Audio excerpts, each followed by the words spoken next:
Selamat pagi ICC. Hari ini yang bawa lelah ke tempat ini, percayalah Tuhan akan memberikan kemenangan dan kekuatan yang baru, amin. Mari bangkit berdiri saudara, kita memuji Tuhan kita yang hebat, amin. Tepuk tangan di atas kepala semua, come on. Ada kekuatan baru saat mengandalkanmu, menyegarkan jiwaku, Roh Kudus dalamku. Tak henti ku berharap, tak letih ku melangkah, tertuju hanya pada janjimu, oh Tuhan. Bukan tentangku namun tentangmu. Katakan ini laguku, Ini laguku hanya untukmu. semua Takkan gentar, takkan goyah, sebab kau ada bersamaku. Bergaulah, Yesus berkuasa atasku. Takkan ragu, takkan takut, sebab kau selalu menuntunku. Bergaulah, Yesus berkuasa atasku. mari tepuk tangan bersama saudara. Yes, katakan sekali lagi ya. Kita nggak akan pernah berhenti berharap, karena Tuhan kita hebat, amin. Tak henti ku berharap, tak letih ku melangkah, tertuju hanya pada janjimu, oh Tuhan.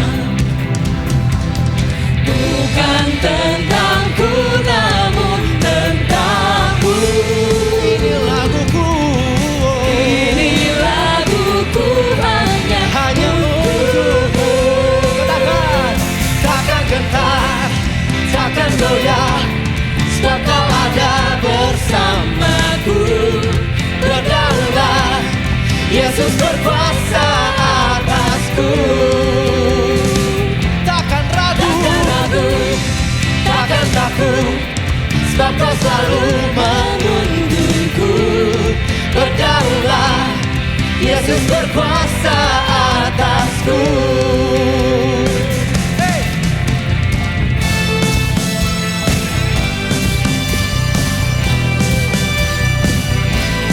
Terima kasih Tuhan. Siap-siap, kita mau terjun kepada Tuhan, amin. Katakan, ku berlari kepadamu Tuhan. Ku berlari kepadamu, ku berani karenamu. Kekuatanmu ada di dalamku. Ku berlari Kepadamu, ku berani karenamu. Kekuatanmu ada di dalamku. katakan semua, Takkan gentar, takkan goyah, sebab kau ada bersamaku. berdaulah, Berdaulah, akan Yesus, Yesus berkuasa atasku. amin. Takkan ragu, Takkan ragu, takkan takut, sebab kau selalu menuntunku. Berdaulah, Yesus berkuasa atasku. ku berlari padamu. Kepadamu, ku berani karenamu. Kekuatanmu ada di dalamku. Ku berlari kepadamu. Ku berani karenamu. Kekuatanmu ada di dalamku. Katakan kekuatan, Ada kekuatan baru saat mengandalkanmu, menyegarkan jiwaku, Roh Kudus dalamku. amin, amin, amin. Terima kasih Tuhan, terima kasih Yesus. Apapun pergumulan saudara pagi hari ini atau tantanganmu tuh, percayalah kalau Tuhan yang akan buka jalan, amin. Kita telah Tuhan yang berkuasa, yang kasihnya tercurah bagi kita. Come on, kita naikkan pujian ini sama-sama.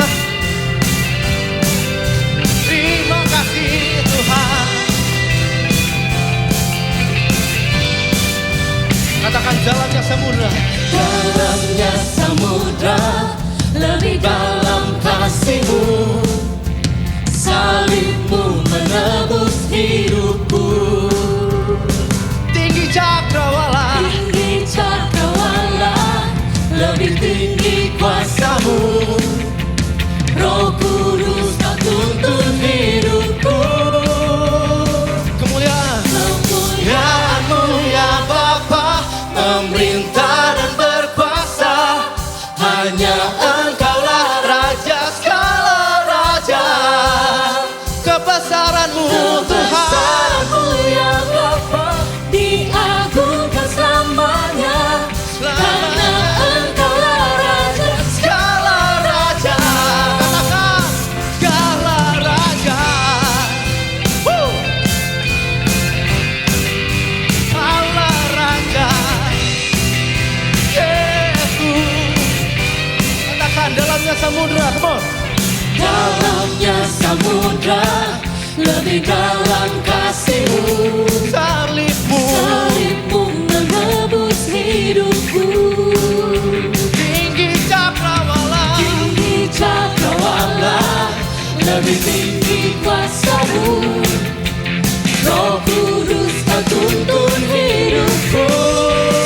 semua Kemuliaan-Mu ya Bapa, pemerintah dan berkuasa. Hanya Engkaulah Raja segala raja. kebesaran-Mu. Kebesaran-Mu ya Bapa, diagungkan selamanya. Selamanya Raja segala raja. Katakan segala raja. Mari tepuk tangan sama-sama saudara. Kita katakan Yesus, Kaulah Raja segala raja. Kaulah Tuhan satu-satunya. Katakan hanya Kau Raja atas segalanya. segalanya. Hanya Kau Raja. Kau Raja Oh Yesus, atas segalanya. Mari jemaat. kemuliaan-Mu ya Bapa, pemerintah dan berkuasa. Amin. Hanya Hanya Kau Engkaulah Tuhan. Raja segala Kaulah Raja Tuhan. Kebesaran-Mu Kebesaran-Mu ya Bapa, diagungkan selamanya. Hanya Engkaulah Raja segala raja. Kemuliaan. Kemuliaan-Mu ya Bapa, memerintah dan berkuasa. Hanya Engkaulah Raja segala raja. Kebesaran-Mu Ya Bapa, diagungkan selamanya. lamanya Tuhan. Engkaulah Raja segala raja. Katakan berlari. Berlari kepadamu, berlari karenamu. Kekuatan-Mu ada di dalamku. Kau dahsyat. Ku berlari. Ku berlari kepadamu, ku berani karenamu. Kekuatan-Mu ada di dalamku. Ku berlari. Ku berlari kepadamu, ku berani karenamu. Kekuatan-Mu ada di dalamku. Berlari. Ku berlari kepadamu, Yesus. Ku berani karenamu, Yesus. Kekuatan-Mu ada di dalamku. Kekuatan-Mu. Kekuatan-Mu ada di dalamku. Kekuatan-Mu. Kekuatan-Mu ada di dalamku. Haleluya. Berikan sorak-sorai kemuliaan buat Tuhan. Thank you Tuhan. Hanya Engkau kekuatan kami. Kepadamu-lah kami berlari Tuhan. Dan disitulah kami temukan ketenangan. Kami mau datang, kami mau menyembah di dalam hadirat-Mu Tuhan. Haleluya.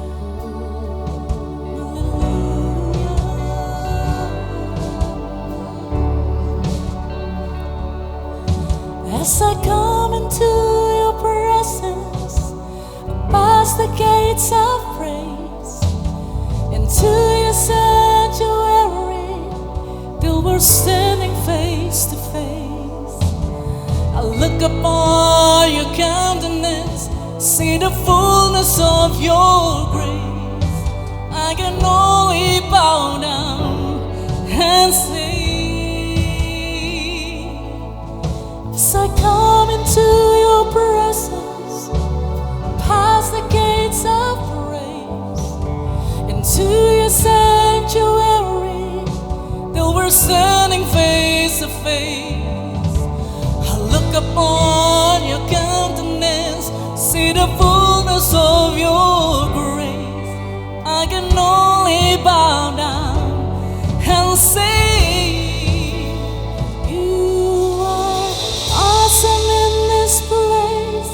mighty God, you are awesome in this place. Abba Father, you are worthy of all praise. To you our life we raise. You are awesome in this place, mighty God.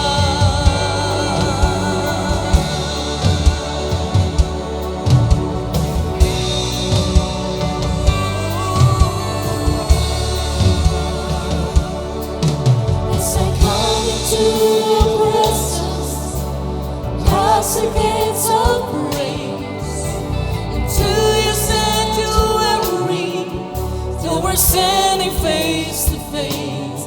I look upon your countenance, see the fullness of your grace. I can only bow down and say, you are awesome in this place, mighty God. You are awesome in this place, Abba Father. You are worthy of all praise. To you our life we raise. You are awesome in this place, mighty God. You are awesome in this place, mighty God. You are awesome in this place, Abba Father. You are worthy of all praise. To you our life we raise. You are awesome in this place, mighty God. You are awesome in this place. Amen. You are awesome in this place, Abba Father. You are worthy of all praise. To you our life we raise. You are awesome in this place, You are awesome in this place. Kau dahsyat di tempat ini Tuhan. Kami angkat tangan kami menyembah Engkau, Aba ya Bapa. Kau layak akan segala pujian dan penyembahan kami. You are awesome in this place, mighty God. You are awesome in this place, mighty God. You are awesome in this place, Abba Father. You are worthy of all praise. To you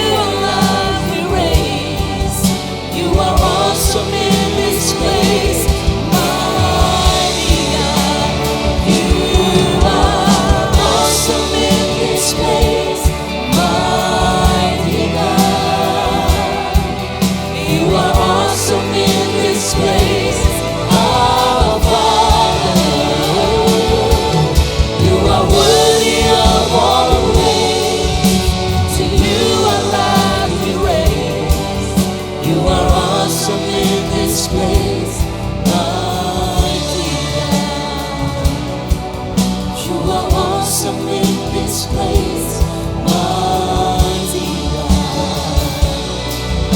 You are awesome in this place, mighty God.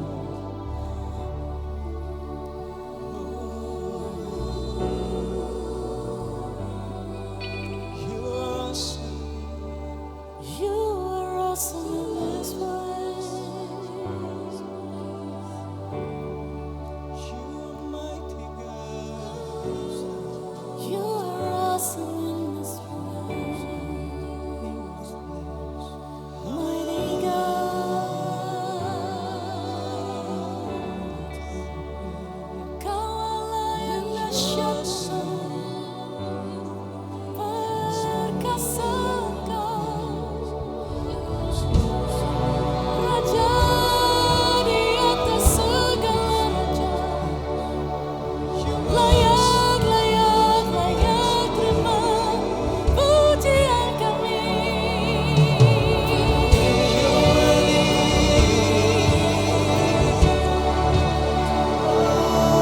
Layak terima hormat kami.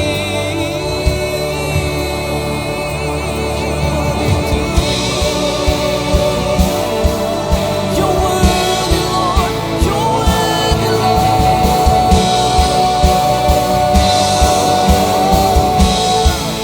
You're worthy of it all.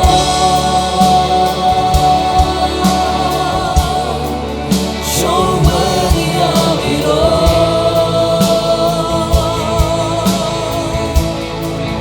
For from you are all things, and to you are all things. You deserve the glory. You are worthy. You're worthy of it all. Yes, you are. You're worthy of it all.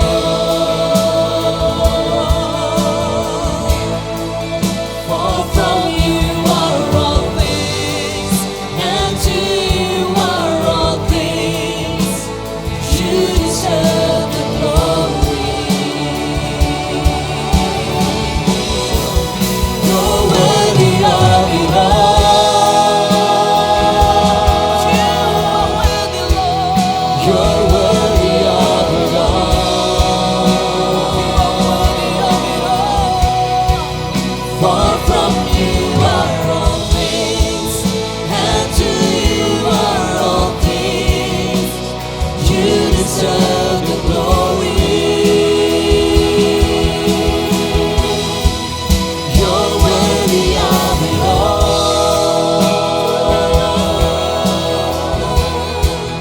You're worthy of it all. Hanya Engkau yang layak terima pujian kami. For from you are all things, and to you are all things. You deserve the glory.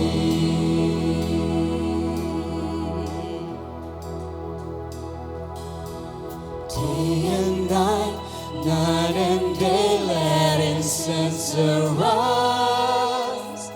Day and night, night and day, let incense arise. Day and night, night and day, let incense arise.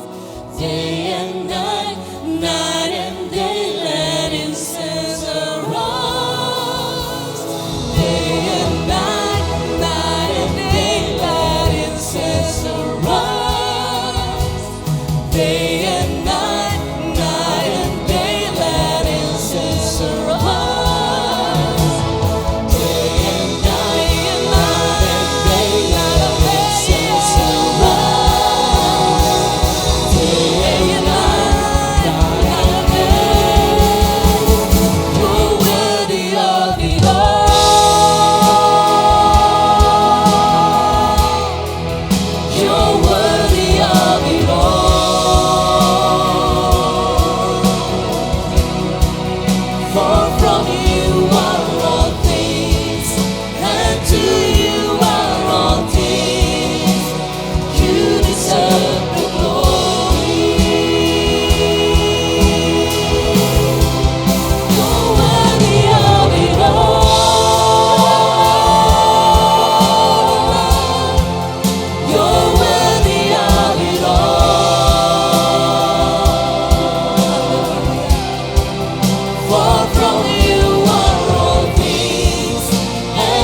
bagi Engkaulah segala puji, segala hormat, segala syukur kami naikkan Tuhan.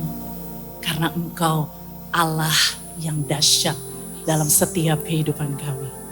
Di dalam nama Tuhan Yesus, semua yang percaya katakan, amin. Saudara sekalian dipersilakan duduk. Shalom ICC, apa kabarnya? All good? Yang merasakan kebaikan Tuhan boleh lambaikan tangannya yuk. Yes, He is good all the time. Amin, saudara. Saudara, saat ini kita akan memberi. Kita pakai momen memberi ini, kita berikan yang terbaik bagi Tuhan. Amin, saudara. Dan sambil mempersiapkan, saya akan bacakan satu ayat yang diambil dari 2 Korintus 9 ayat yang ke-10. Dikatakan, Ia yang menyediakan benih bagi penabur dan roti untuk dimakan.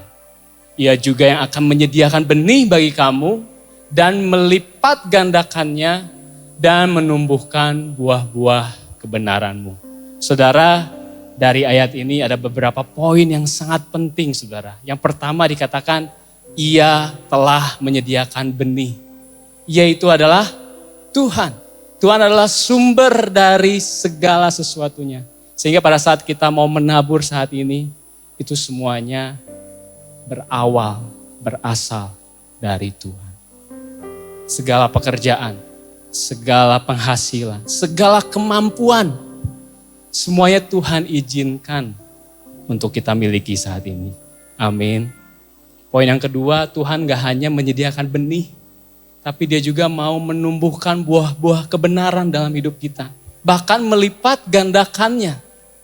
Bagian kita adalah tetap setia, menabur, menanam, menyiram, mengelola setiap benih yang sudah Tuhan percayakan. Dan bagian Tuhan adalah pertumbuhannya, pelipat gandaannya.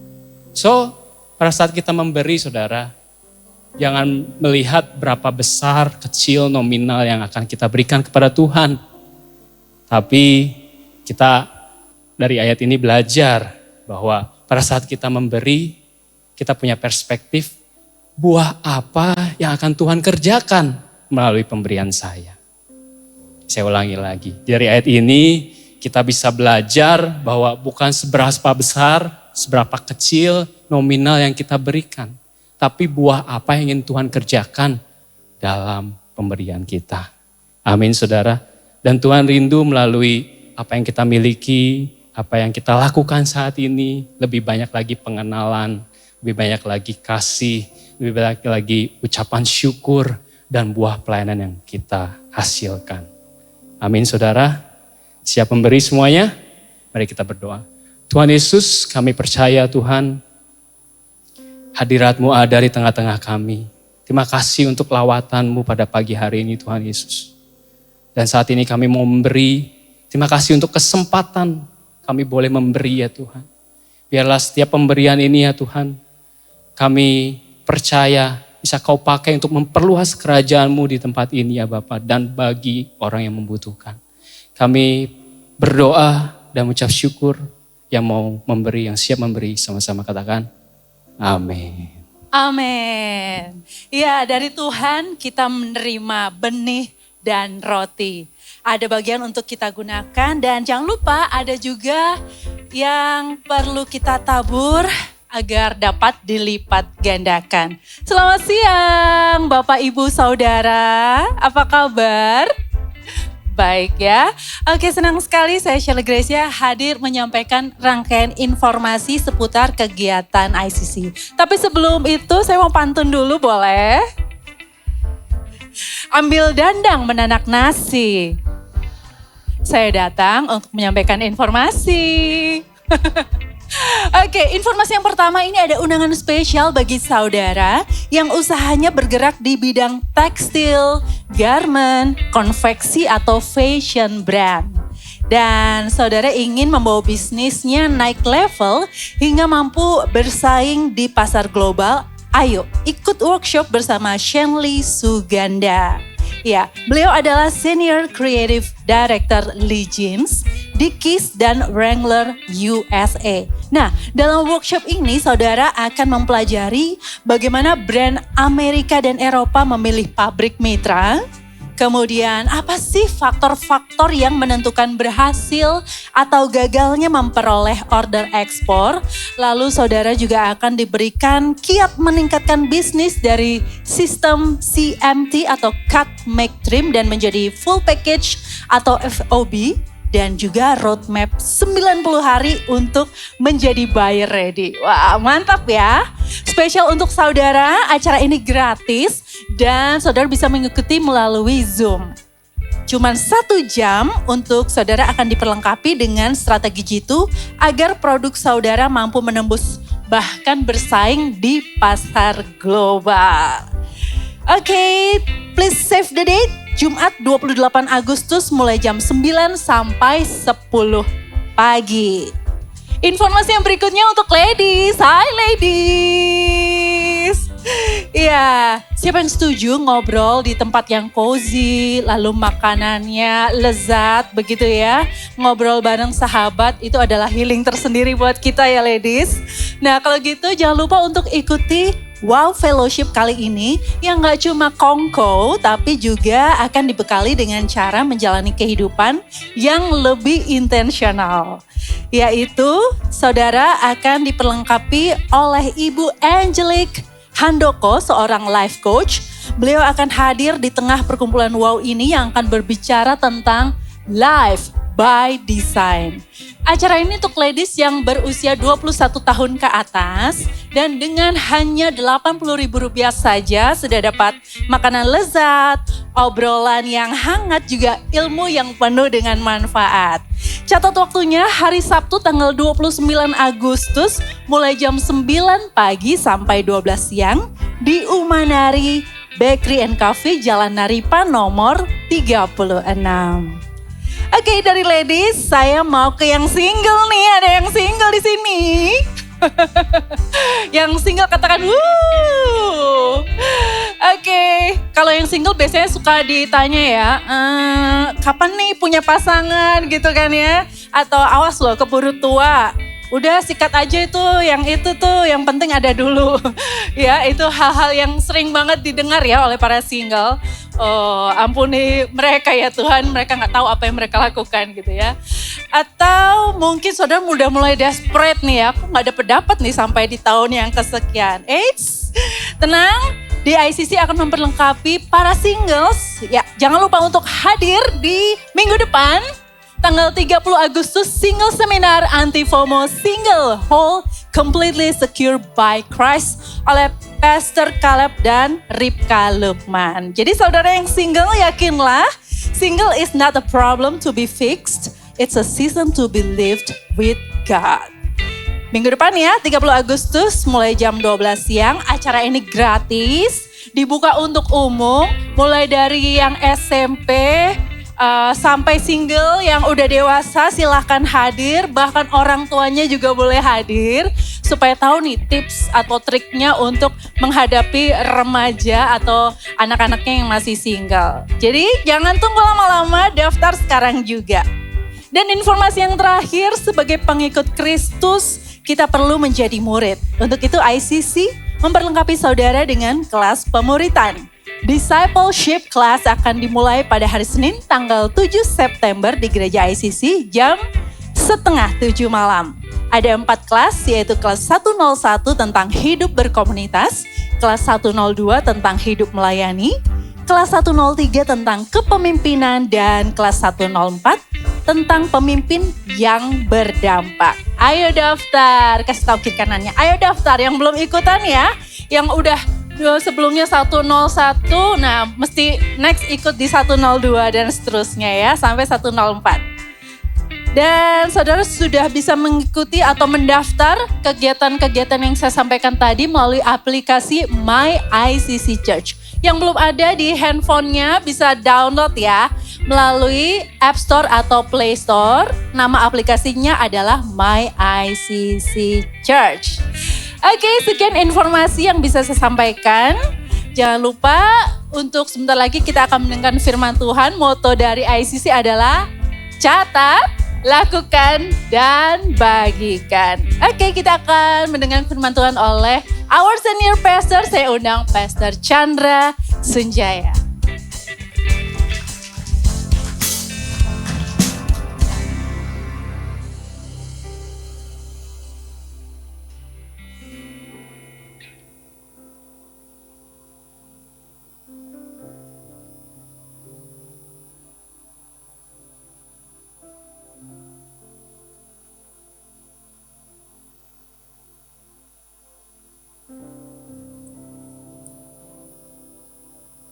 Cek. Okay.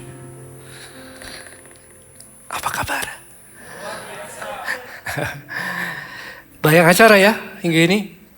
Nanti ada juga parent talk jam 12 siang. Kalau saudara sudah mendaftar, nanti hadir setelah kebaktian kedua selesai.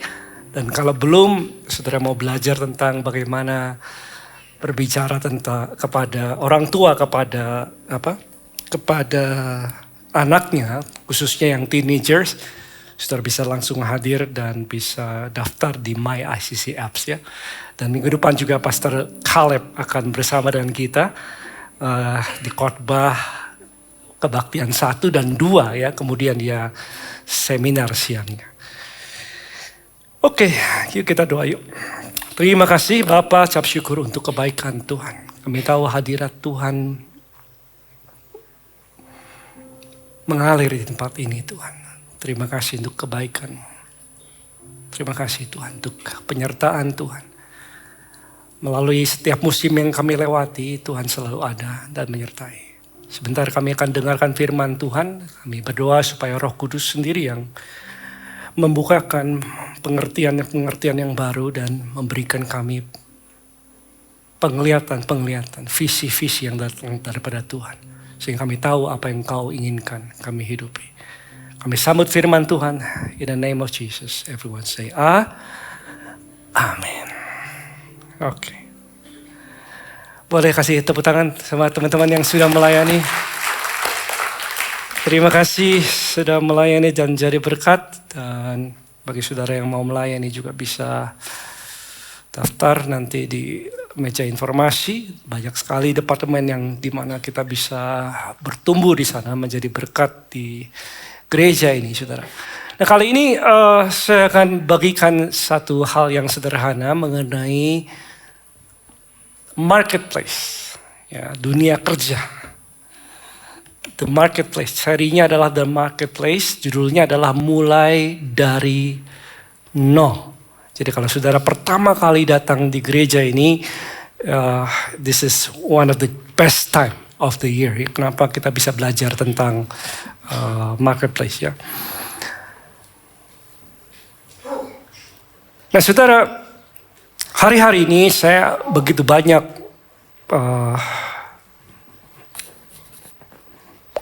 keluhan ataupun dari masukan-masukan para pengusaha atau teman-teman yang ada di dalam dunia pekerjaan. Karena begitu tidak menentu. Ya.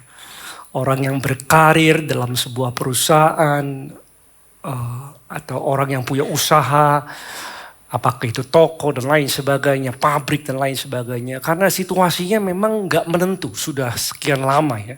Sudah dari awal tahun, gejolaknya ada aja. Ya, sehingga kurs dolarnya meningkat dan lain sebagainya, bunga bank naik dan lain sebagainya, sehingga orang otomatis hidupnya di dalam kekhawatiran tahun ini. Banyak sekali dari awal tahun ya. Jadi gonjang-ganjingnya terus-terusan. Sehingga semua perencanaan yang tadinya bisa direncanakan dalam waktu yang cukup lama, sekarang jadi sulit untuk direncanakan. Karena kita nggak tahu ya apa yang akan terjadi esok hari. Hari ini kita dengar mungkin berita tentang perangnya selesai. Oh mereka achieve agreement ya katanya ya. Nggak taunya lusa kemudian perang lagi dan lain sebagainya. Dan ini adalah makanan kita sehari-hari. Berita-berita yang kami dan kita semua dengar hari-hari ini saudara. Sehingga kita bisa ada dalam situasi yang nggak menentu. Dan sukar untuk bisa merencanakan ke depan. Bagi yang saudara yang ada di dalam dunia pekerjaan atau dunia usaha, Beberapa waktu yang lalu juga saya dengar dari seorang yang bekerja di Jakarta, seorang cukup tinggi posisinya, dan dia cerita tentang pekerjaannya, ya bahwa pekerjaannya cukup maju, tiba-tiba ada teknologi yang masuk, teknologi AI yang masuk dalam perusahaan tersebut, dan setengah dari workforce-nya ya, SDM-nya tiba-tiba hilang semua, digantikan oleh teknologi, saudara. Yang tadinya mungkin kuliah lulus jurusan data analis adalah sesuatu yang dikejar orang, sekarang mungkin dihindari orang. Ya, karena begitu banyak teknologi yang bisa teknologi AI yang bisa menggantikan pekerjaan mereka ketika mereka ada di dalam dunia pekerjaan. Nah, itulah situasi hari-hari ini, saudara. Bagi saudara yang usaha, mungkin ada waktu-waktunya di mana kayaknya stoknya stoknya ini slow moving. Ya, banyak barang di gudang tapi nggak keluar. Saudara mulai memikirkan promosi apa yang harus dilakukan dan lain sebagainya. Dan itulah situasi mungkin gambaran dari banyak orang-orang yang ada di dalam dunia usaha hari-hari ini. Nah, apa yang menjadi kehendak Tuhan kalau saudara ada dalam situasi yang demikian? Ya.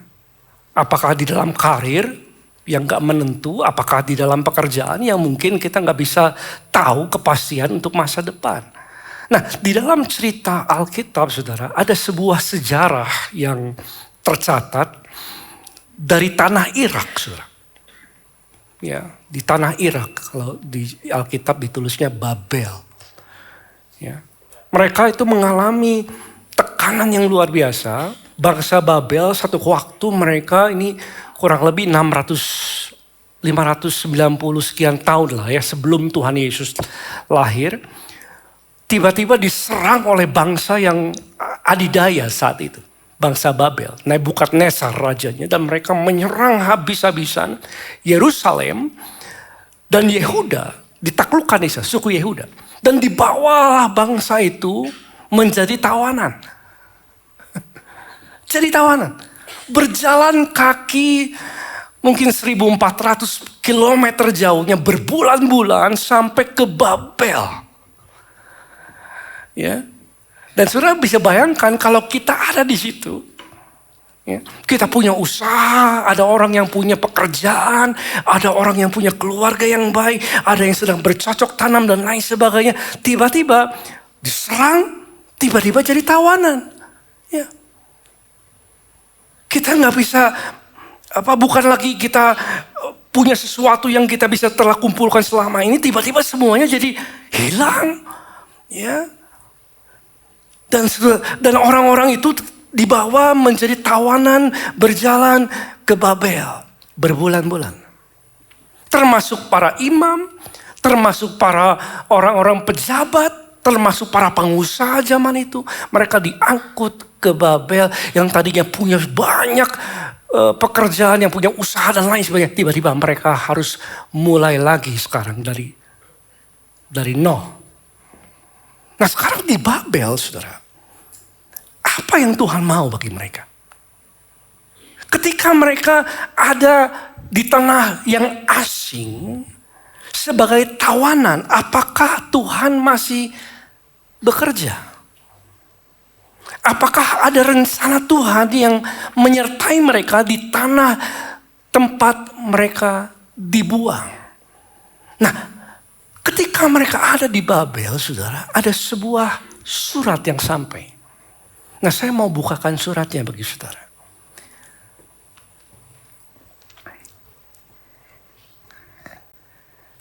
Ini suratnya. Yeremia 29 ayat yang pertama.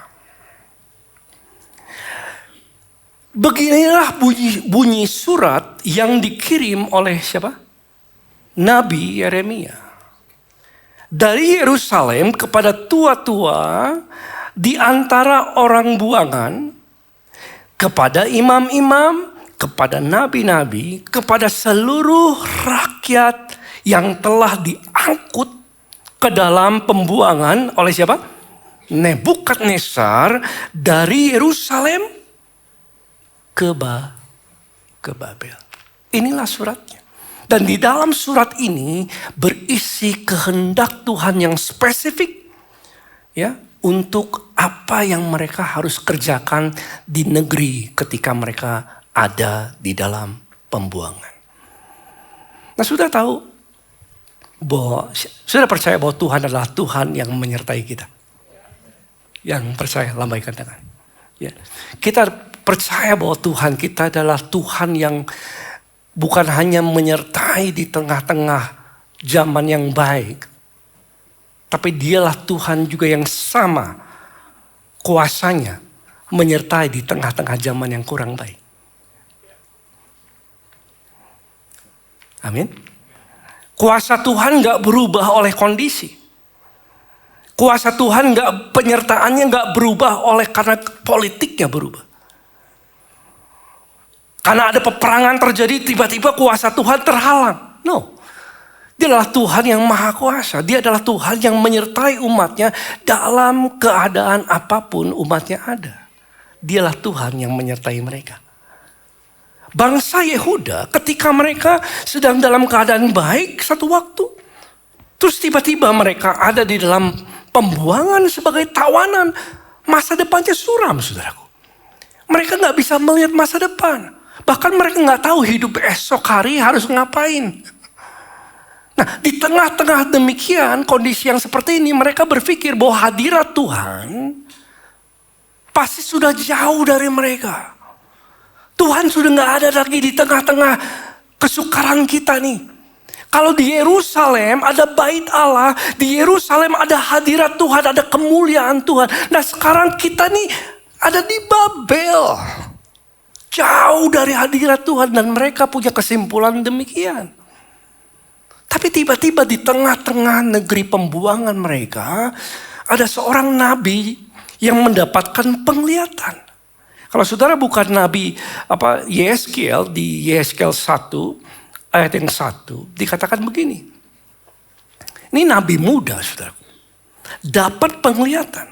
Di mana? Bukan di Yerusalem. Dia dapat penglihatan di Babel.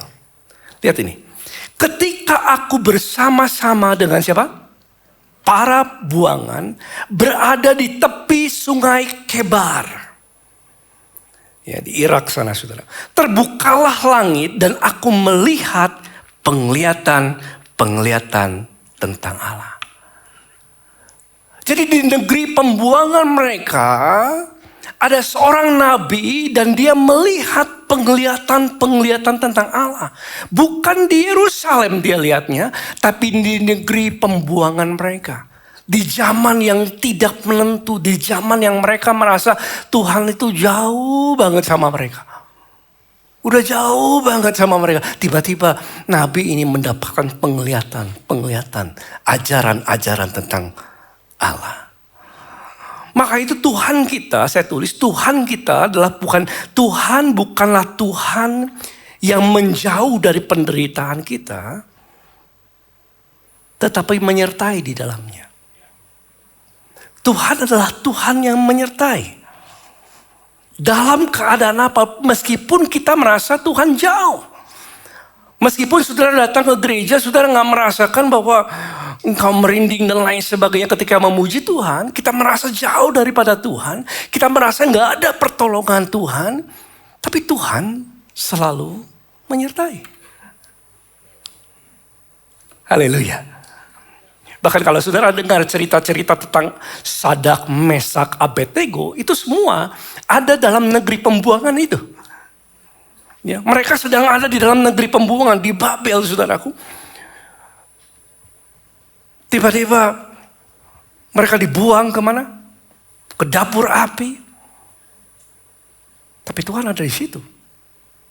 Tuhan adalah Tuhan yang menyertai sama kuasanya, sama kasihnya, sama dahsyatnya, menyertai seseorang ketika dia berhasil atau ketika dia ada di bawah. Sama aja. Dan Tuhan menyertai Nebukadnezar. Tuhan menyertai Sadak, Mesak, Abednego. Dan Nebukadnezar katakan begini. Daniel 3 ayat ke-25. Tetapi ada 4 orang kulihat berjalan-jalan. Ini raja ini memberikan kesaksian. Bebas di tengah-tengah apa? Api itu. Mereka tidak terluka. Yang keempat rupanya seperti apa? Anak dewa. Ini kesaksian Nebukadnezar, saudara. Ketika mereka melihat Sadak Mesak, dia lihat Sadak Mesak Abednego. Tuhan menyertai mereka di tengah-tengah api. Di tengah-tengah kesukaran, di tengah-tengah pencobaan, di tengah-tengah kekurangan. Tuhan adalah Tuhan yang menyertai kita. Yang percaya katakan amin. Dia hadir bukan ketika saudara sedang berpesta, sedang mendapat jabatan yang baik, sedang mendapatkan usaha yang omset yang tembus. Rekod baru. No, dia adalah Tuhan yang hadir juga ketika orang dalam kesusahan. Dan kuasanya sama. Kasihnya sama. Dan Ibrani 12 dikatakan ayat ke-6. Karena Tuhan menghajar orang yang dikasihinya. Ya. Dia menyesal orang yang diakuinya sebagai anak. Ketika orang sedang dalam keadaan sukar, dikatakan dia menghajar, Tuhan menggunakan situasi itu, dia menghajar, bukan menghajar untuk menghancurkan. Dalam bahasa aslinya adalah seperti bapak didik anaknya. Paedeia artinya mendidik, mendisiplinkan anaknya. Seringkali pengajaran yang terbaik itu diberikan ketika orang dalam keadaan yang sulit. Ketika orang dalam keadaan yang gak punya apa-apa, gak punya sesuatu yang bisa lagi dia harapkan, harapannya hanya kepada Tuhan. Dan disitulah Tuhan bisa mengajar dia. Makanya ayat yang lain dikatakan 1 Petrus 1 ayat yang ke-6. Bergembiralah karena hal itu. Sekalipun sekarang ini kamu seketika berduka cita, harus berduka cita oleh berbagai pencobaan. Kenapa saudara? Karena Tuhan bisa menggunakan semua itu dengan maksud ini. Maksud semuanya itu ialah untuk membuktikan kemurnian iman kita. Artinya di tengah-tengah kesukaran, di tengah-tengah ketidakpastian, Tuhan pakai itu semua untuk menunjukkan kemurnian iman kita, untuk mendidik kita dalam jalan-jalan yang benar. Amin. Saya bersyukur untuk penyertaan Tuhan. Ya. Dan orang yang keluar dari tekanan bersama Tuhan selalu lebih siap untuk apa yang Tuhan akan percayakan berikutnya. Selalu. Orang yang keluar dalam tekanan bersama dengan Tuhan selalu lebih siap. Ya. Untuk apa yang Tuhan akan percayakan berikutnya. Yang bersyukur. Katakan amin. Nah saudara, demikianlah suratnya. Nah ini suratnya menarik saudara. Saya mau nanya dulu ya. Kalau saudara dalam keadaan sukar, apa doanya? Dan ada orang yang menekan saudara, apa doanya? Kalau kita ada di Babel, apa yang akan kita doakan? Kita bilang apa? Tuhan, turunkan apimu sama Babel ya. Ya, biarlah Babel musnah dalam sehari. Kan gitu. Supaya nggak ada lagi lah Babel-Babel seperti ini. Mereka sudah menyusahkan kita dan lain sebagainya. No, that's maybe most Christian will pray. You know, tapi inilah kehendak Tuhan. Ini isi suratnya, saudara. Ayat ke-7. Yeremia 29 ayat ke-7.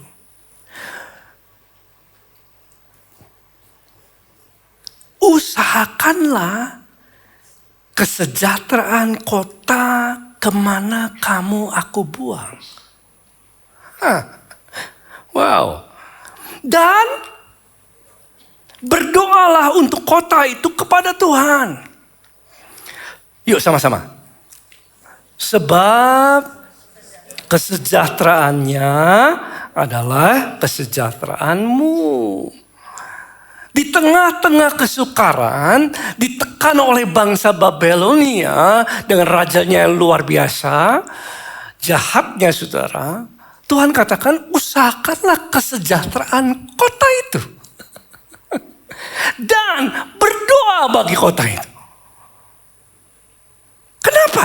Karena kesejahteraan kota itu adalah kesejahteraanmu. Sudah tahu kata usahakan ini kata yang gak main-main.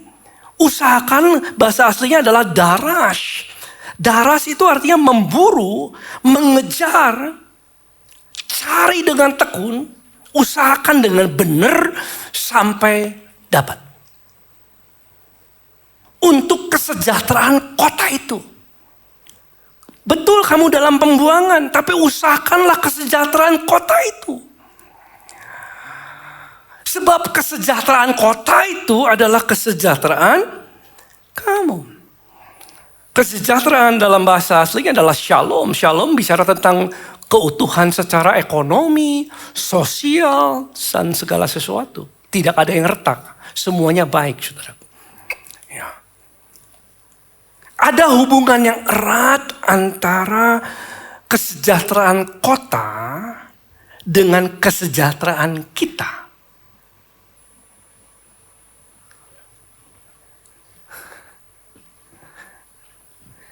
Ada hubungan yang erat antara nasib kota dan nasib kita. Ya itu ya. Kalau kotanya aman. Tadi pagi saya ke sini.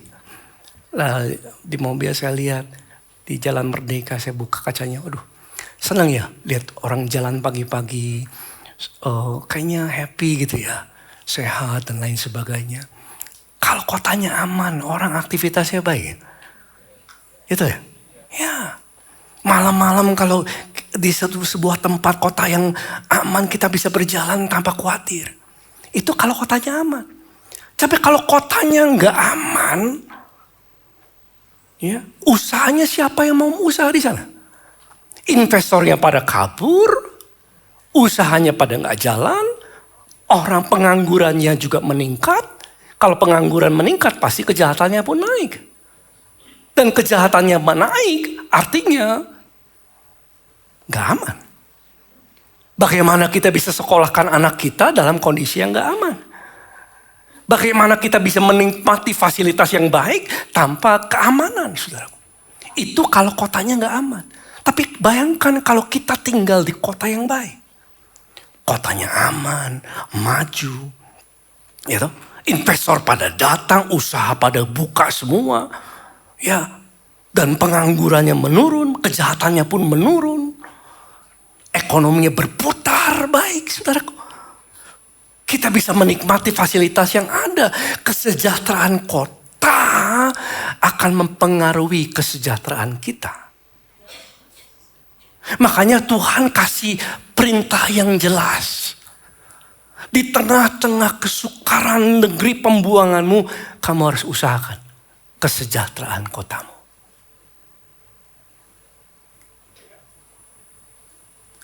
Di sini kurang amin ya biasanya. Ya, usahakanlah kesejahteraan kota kemana kamu aku buang. Amin. Dan bangsa Yehuda dengerin ini. Dan ketika dia dengar ini perintah ini lewat Nabi Yeremia, surat itu, mereka langsung mengerjakannya. Dan sudah dengar cerita-cerita tentang Daniel.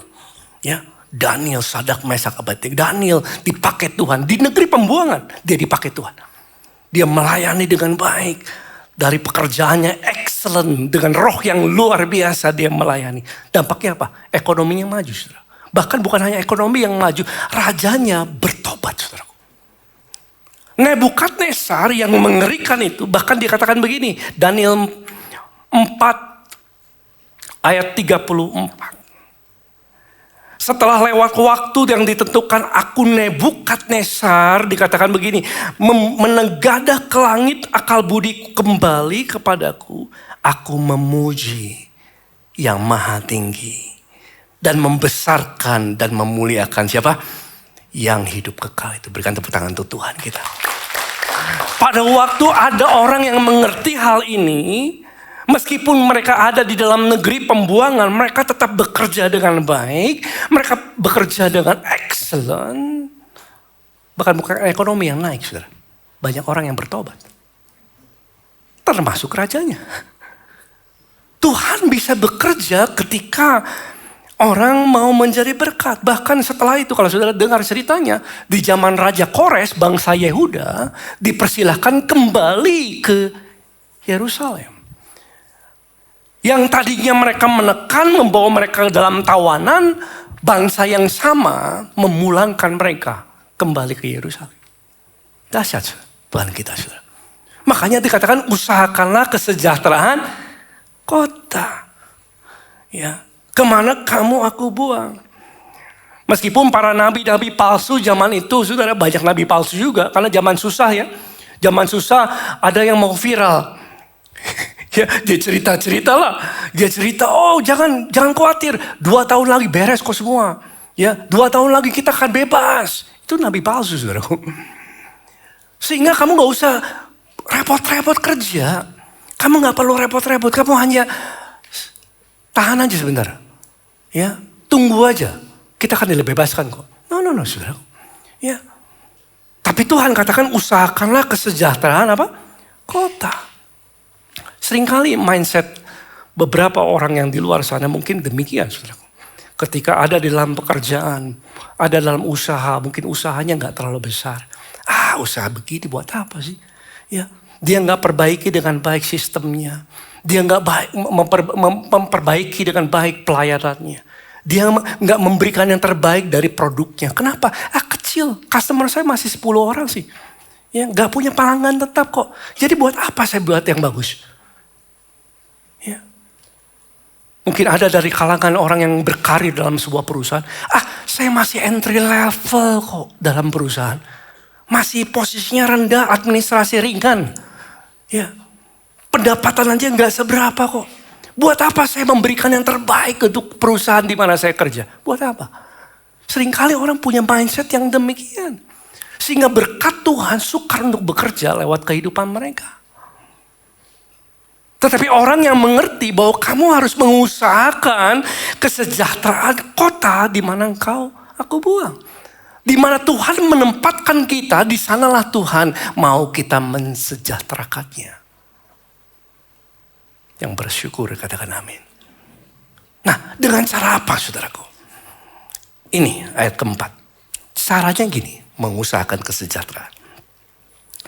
Beginilah firman Tuhan semesta alam, Allah Israel. Kepada semua orang buangan, ini semua orang ya. Katakan dengan saya semua. Termasuk kita berarti kan. Kita adalah orang-orang pengembara di bumi. Orang buangan yang diangkut ke dalam pembuangan dari Yerusalem ke Babel. Ini spesifik instruksinya saudara. Yang kelima. Yuk kita sama-sama baca 2, 3. Dirikanlah rumah untuk kamu diami. Buatlah kebun untuk kamu nikmati hasilnya. Ada 2 instruksinya saudara. Bangun rumah, buat kebun. Bangun rumah, buat kebun. Yang Tuhan mau adalah bangsa Yehuda saat itu kamu bangun rumahmu. Rumah bicara tentang bangunan ya. Dalam bahasa aslinya adalah bayit. Bayit itu bicara tentang bangunan rumah, tapi juga bicara tentang rumah tanggamu. Tuhan mau mereka perhatikan istri, perhatikan anak-anakmu ketika engkau dalam pembuangan. Perhatikan keluargamu, perhatikan lingkunganmu. Itu bicara tentang bangun rumah. Perhatikan kompleksmu, di mana engkau tinggal. Usahakanlah kesejahteraan kompleksmu. Rumahmu. Dan kemudian dikatakan buat apa? Kebun. Katakanlah saya buat kebun. Buat kebun bicara tentang hasilkan sesuatu yang bermanfaat. Berikan sesuatu yang bernilai. Sama seperti satu pohon kalau dia bertumbuh dan dia menghasilkan buah. Sehingga buahnya bisa dicicipi oleh banyak orang. Kalau seorang pengusaha, kebun dia adalah menghasilkan produk, menghasilkan jasa-jasa yang baik, yang bermanfaat bagi banyak orang. Kalau ibu rumah tangga, kebunnya adalah dia perhatikan rumahnya. Supaya suaminya ketika dia pulang ke rumah, home sweet home. Yang suami katakan, oh aminnya ngebas gitu ya. Amin. Ya, amin. Kulkasnya penuh, mejanya banyak makanan yang baik. Home sweet home. Pulang kerja, home sweet home. Ya, itu kebunmu ibu-ibu. Tuh aminnya cuma di depan doang tuh. Amin. Masak yang bagus. Belajar masak yang enak. Haleluya. Kalau saya belum bekerja gimana pastor kebun saya? Kebunmu adalah bangun keahlian. Bangun keterampilan. Ya. Bagi orang-orang tua gimana? Saya nggak punya usaha, nggak punya apa. Ya udah, doakan kebunmu. Ya. Saudara punya tugas untuk mendoakan. Saudara punya tugas untuk memberikan mentoring, memberikan nasihat kepada orang-orang yang lebih muda. Ibu-ibu yang tua bisa kasih yang muda, kasih pengalamanmu, nasihat-nasihatmu. Demikian juga para pria. Itu kebun kita. Setiap kita punya kebun. Dan Tuhan mau kita membangun, buat kebun kita dan bangun rumahmu di negeri kesukaran. Bagi bangsa Yehuda dan bagi kita juga. Buat apa saudara? Lihat ini, Efesus 4 ayat ke-28. Orang yang mencuri, jangan mencuri lagi. Buat apa? Tetapi baiklah ia bekerja keras dan melakukan pekerjaan yang apa? Baik. Tahukah saudara pekerja keras itu ada di dalam Alkitab? That's the beginning. Ya. Nggak ada satupun yang bicara kerja dengan santai. Kerja keras itu ada dalam Alkitab. Dan melakukan pekerjaan yang baik dengan tangannya sendiri. Buat apa kita kerja? Ada tujuannya. Supaya kita ini bisa membagikan. Supaya ia dapat membagikan sesuatu kepada orang yang apa? Berkekurangan. Sama prinsipnya. Supaya ketika kita bekerja, hasilnya bisa mensejahterakan kota di mana kita tinggal. Prinsipnya sama saudara. Itu adalah kehendak Tuhan bagi setiap kita. Dan tahukah saudara bangsa Yehuda dengerin ini. Dan ketika mereka dengar ini, mereka gak mengeluh tentang kesukaran mereka lagi. Meskipun mereka harus mulai dari nol sebagai tawanan, mereka kerja sekarang. Mereka buat kebun. Mereka mulai berdagang di negeri kesusahan mereka. Dan para peneliti, para arkeolog saudara, mereka meneliti ini dan mereka melihat dan mereka menemukan ini. This is history, sejarah. Dan mereka menemukan di tanah Irak ada 200 lempeng namanya Al-Yehuda atau kota Yehuda. Lempengan-lempengan kayu hasil batu hasil arkeolog. Dan mereka temukan kayak seperti ini. Di Irak. Dan ternyata bangsa itu pada waktu di Irak mereka temukan batu-batu ini. Isinya adalah surat perjanjian dagang, hutang piutang, sewa dan lain sebagainya. Artinya bangsa itu betul-betul membuat kebunnya. Saudara. Mereka benar-benar kerja. Mereka buka usaha-usaha di sana. Dan Tuhan menyertai mereka. Berikan tepuk tangan untuk Tuhan kita. Makanya Tuhan memberikan kepada setiap saudara dan saya perintah bahwa buat kebun. Bangun rumah tanggamu. Kembali ke rumahmu, bangun keluargamu. Nah, tahukah saudara di Indonesia ya? 60% ekonomi Indonesia ditopangnya sama UMKM loh. 60%. 97% dari tenaga kerja diserapnya sama usaha kecil. 97%. Bukan perusahaan raksasa. Artinya ketika orang buat kebunnya meskipun kecil. Ada orang lain yang bisa makan. Ada orang lain yang bisa terdampak. Ekonominya bisa berputar saudaraku. Ya. Kalau orang gak buat kebunnya gimana? Kalau orang gak bangun rumahnya gimana? Di Indonesia, saudara, 1 tahun, statistiknya tahun ini, saya bacakan supaya nggak salah ya. 438.000 keluarga yang bercerai. 1 tahun. 1 hari, 1.200 keluarga bercerai di Indonesia. Number 2 reason, alasan kedua kenapa perceraian terjadi. Itu 105.000 perceraian per tahun. Adalah ekonomi. Ada orang yang tidak buat kebunnya. Dan dampak dari ekonomi masuk ke dalam keluarga, perselisihan, lain sebagainya, berantem, lain sebagainya. Akhirnya bercerai. Dampaknya besar. Dampaknya besar. Dari ekonomi berdampak kepada keluarga dan lain sebagainya. Kalau orang nggak membuat kebunnya, orang nggak investasi di dalamnya, apa yang terjadi, saudara? Orang bisa ke yang lain juga. Kalau dia nggak punya pekerjaan yang baik, orang bisa memikirkan hal yang lain. Indonesia sedang masalah besar dari judi online. 286 triliun per tahun. PPTAK ya, apa ATK ya. Tuliskan begini. 12 juta orang masuk dalam perjudian online. Dari 12 juta orang, 7 dari 10 mereka, berarti 70%. Penghasilannya di bawah 5 juta, saudara. Ngeri ya?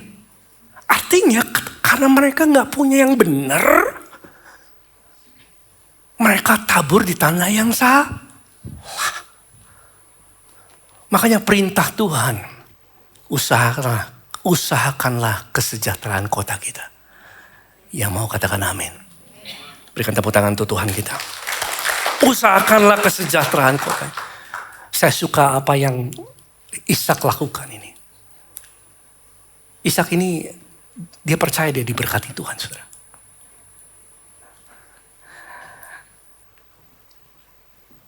Dan di tengah-tengah pada waktu dia ada di bangsa Filistin ya. Kekeringan terjadi. Tapi di tengah-tengah kekeringan, firman Tuhan mencatat ini. Kejadian 26 ayat 12. Maka menabur, yuk sama-sama. 2, 3 apa? Maka menaburlah Ishak di tanah itu. Dan dalam tahun itu juga, ia mendapatkan hasil berapa? 100 kali lipat. Yuk, sebab ia diberkati Tuhan. Ishak menabur benihnya. Dia buat kebunnya. By the way, kapan dia buat kebun? Di tanah asing, di tanah kekeringan. Kenapa dia lakukan ini? Logikanya ketika orang dalam iklim usaha yang gak baik, dia ngapain? Dia simpen. Loh, kenapa Ishak buat kebun di tanah kekeringan dan dia tabur benihnya? Sebab ia diberkati Tuhan. Tahukah saudara, kita gak menabur untuk diberkati Tuhan.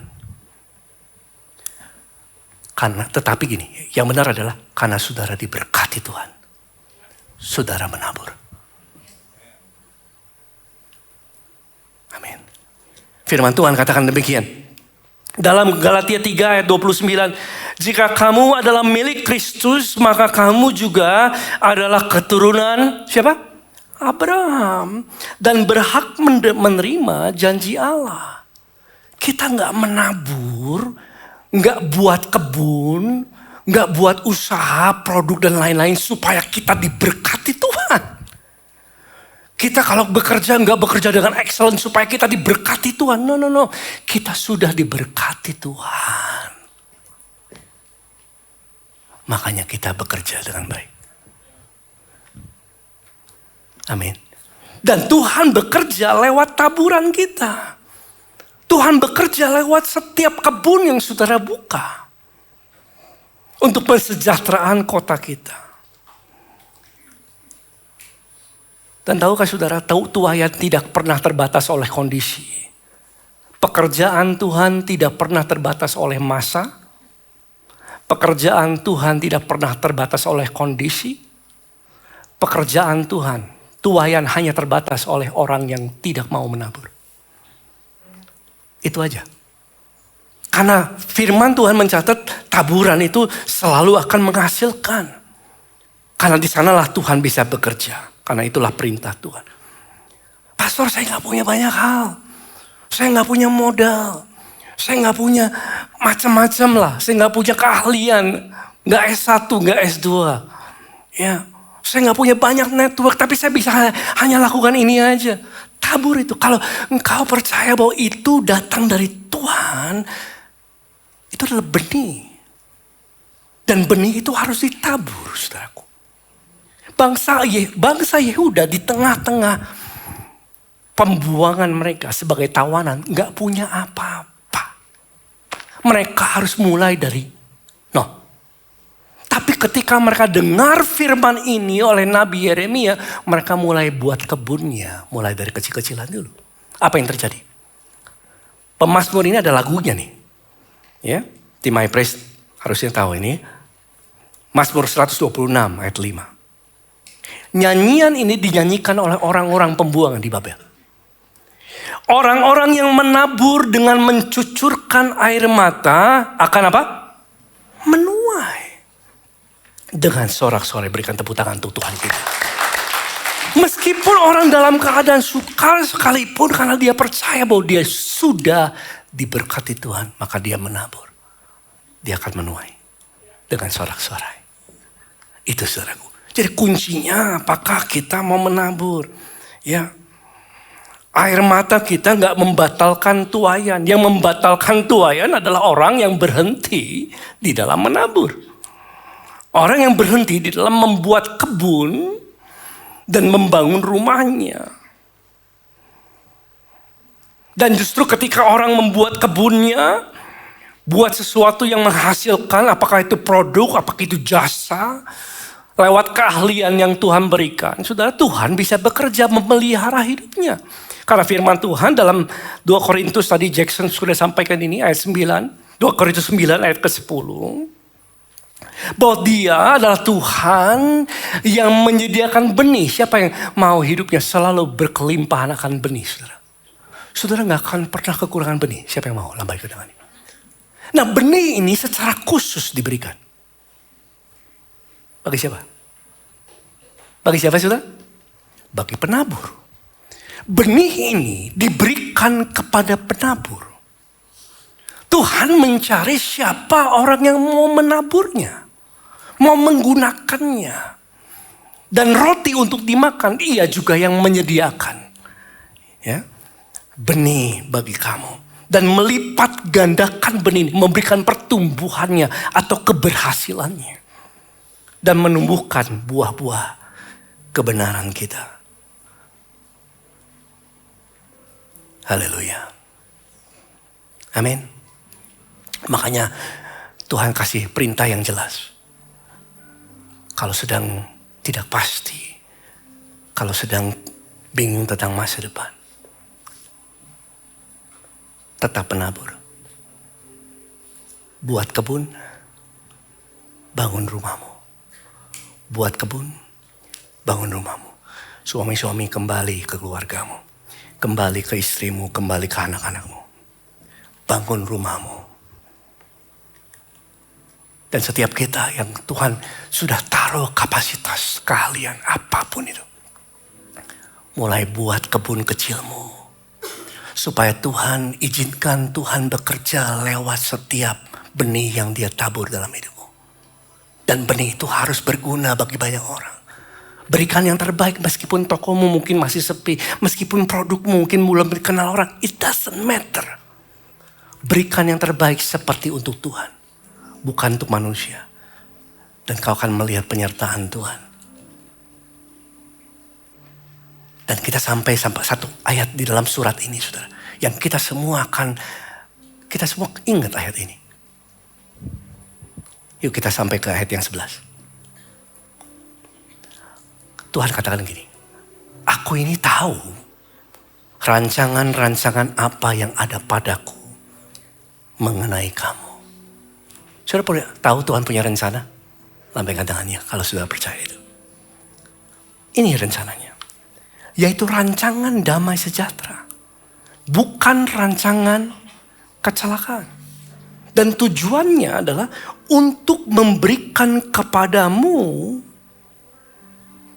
hari depan yang penuh harapan. Dan kita tahu sekarang bahwa hari depan yang penuh harapan adalah tujuan yang Tuhan mau. Siapa yang mau mengalami hari depan penuh harapan? Dan jalan hari depan penuh harapan kita sudah mengerti sekarang. Buat kebun. Bangun rumah. Bangun rumah, buat kebun. Haleluya. Haleluya. Itu yang Tuhan mau bagi kita. Dan saya tadi pagi saya jam 5 pagi. Ini kadang-kadang kalau disiapkan ada waktu untuk pelayanan pagi-pagi saudara. Kadang-kadang Tuhan Roh Kudus suka ngingetin gitu. Pagi-pagi. Udah masuk dalam khotbahnya saudara. Mikir. Tiba-tiba saya ingat ayat ini.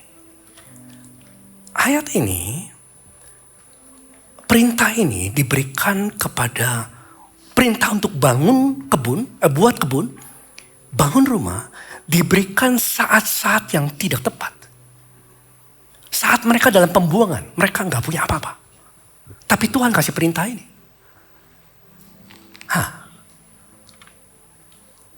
Dan mereka menuai.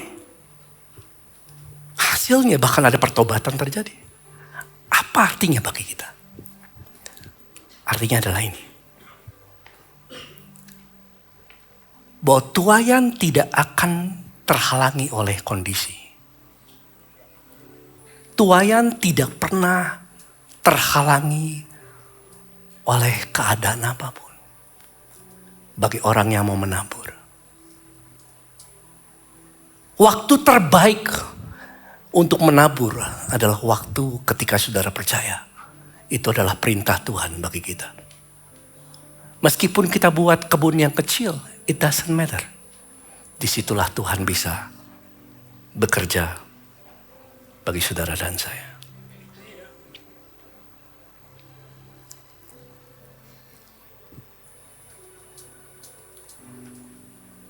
Yes. Tapi tujuan Tuhan selalu lebih daripada cita-cita kita ya. Kalau sudah pengen tahu kehendak Tuhan itu apa sih pastor? Nih, kehendak Tuhan itu selalu melebihi hidupmu. Selalu. 1100%. Selalu. Kalau pengen tahu kehendak Tuhan, pasti lebih dari keluargamu. Pasti lebih dari cita-cita kita. Kehendak Tuhan, kalau konteksnya Yehuda adalah kesejahteraan kota itu. Kalau pada kita, kesejahteraan adalah supaya saudara mau dipakai Tuhan untuk menjadi berkat bagi banyak orang. Di Indonesia ada 7,2 juta orang yang menganggur. Dan setiap penambahan satu orang berarti ada yang gak bisa tidur satu malam. Dan setiap orang yang menganggur berpikir enggak bisa jatuh dalam dosa. Macam-macam saudara, tergoda dan lain sebagainya. Tuhan sudah kasih perintah, buat kebunmu, bangun rumahmu. Amin. Kemarin saya lihat ada orang yang mengeluh, negeri ini, tahukah saudara, Indonesia nggak perlu tambahan keluhan, sudah cukup. Seorang hamba Tuhan posting kemarin tentang keluhan lagi. Saya bilang buat apa? It doesn't do any good. Bagian kamu buka kebunmu. Bangun rumahmu. Biarkan Tuhan bekerja. Lewat diri saudara. Bagi berkat untuk kota ini. Mari kita bangkit berdiri saudara.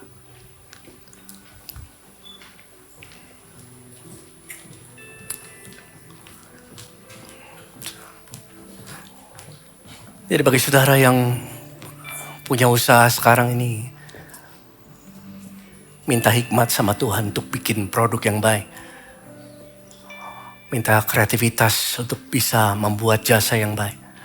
Bagi saudara yang berkarir dalam sebuah perusahaan, biarlah kehadiran saudara di situ mensejahterakan perusahaanmu. dengan sesuatu yang excellent. Kalau saudara nggak bekerja, jadilah mentor yang baik. Keahlian yang Tuhan berikan dalam hidup saudara, jangan disimpan. Tabur. Tabur. Katakan sebelahnya tabur. Yang tua kepada yang muda, yang pengalaman kepada yang belum pengalaman. Supaya kita dipakai jadi berkat Tuhan. Yang mau katakan amin. Yuk kita nyanyikan lagu ini. Sungguh besar pengorbananmu bagiku, terlalu dalam untuk dimengerti. Sungguh besar,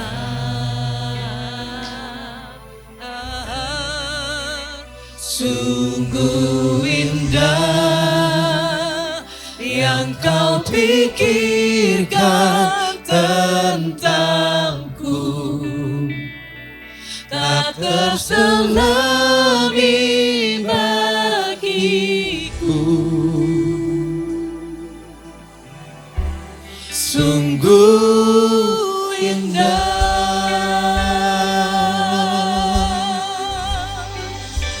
sungguh besar pengorbananmu bagiku, terlalu dalam untuk dimengerti. Sungguh besar,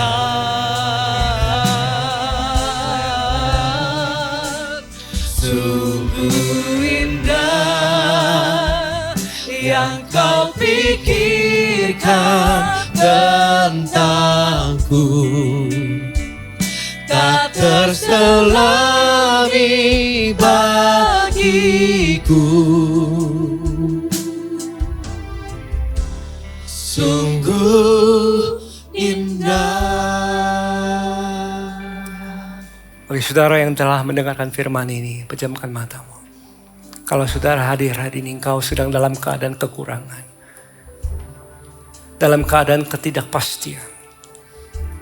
Tapi Tuhan memerintahkan kepada saudara lewat firman-Nya, usahakanlah kesejahteraan orang lain. Usahakanlah kesejahteraan kota ini dengan membuat kebun, dengan membangun rumahmu. Dan kau hadir dan kau terpanggil. Tuhan, aku mau engkau pakai ya Tuhan. Bukan sekedar untuk memuaskan, mencukupkan kebutuhan. Tapi engkau rindu menjadi berkat. Dan saat ini engkau datang sama Tuhan. Aku memerlukan hikmat Tuhan.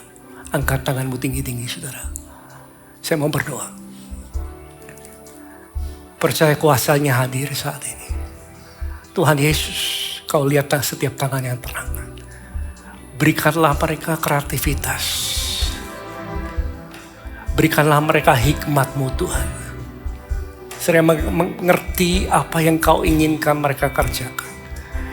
Roh Kudus ingatkan setiap keahlian, setiap pengalaman yang kau telah berikan atas mereka.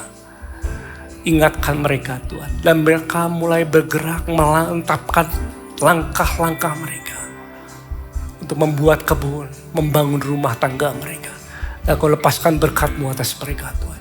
Di dalam nama Tuhan Yesus. Berkat Abraham, Ishak dan Yakub akan menyertai saudara. Engkau disebut orang yang beruntung dan berhasil. Dan menjadi berkat. Maka itu terimalah segala berkat ini. Dari sorga turun ke atasmu. Tuhan memberkati saudara dan Tuhan melindungimu. Dia sinari engkau dengan wajahnya memberikan engkau kasih karunia. Pulanglah dengan damai sejahtera ini. Dan Roh Kudus akan mengingatkan Dia sendiri yang akan memampukan engkau. Membuat kebun, membangun rumah tanggamu dan menjadi berkat bagi banyak orang. Sehingga nama Tuhan dipermuliakan dalam hidupmu. Terimalah ini di dalam nama Tuhan Yesus. Yang sudah terimanya mengucapkan syukur, sama-sama katakan amin. Haleluya. God bless you. Sampai jumpa nanti di Parents Talk kalau saudara bisa hadir jam 12 nanti. Dan kalau nggak minggu depan, Tuhan Yesus memberkati.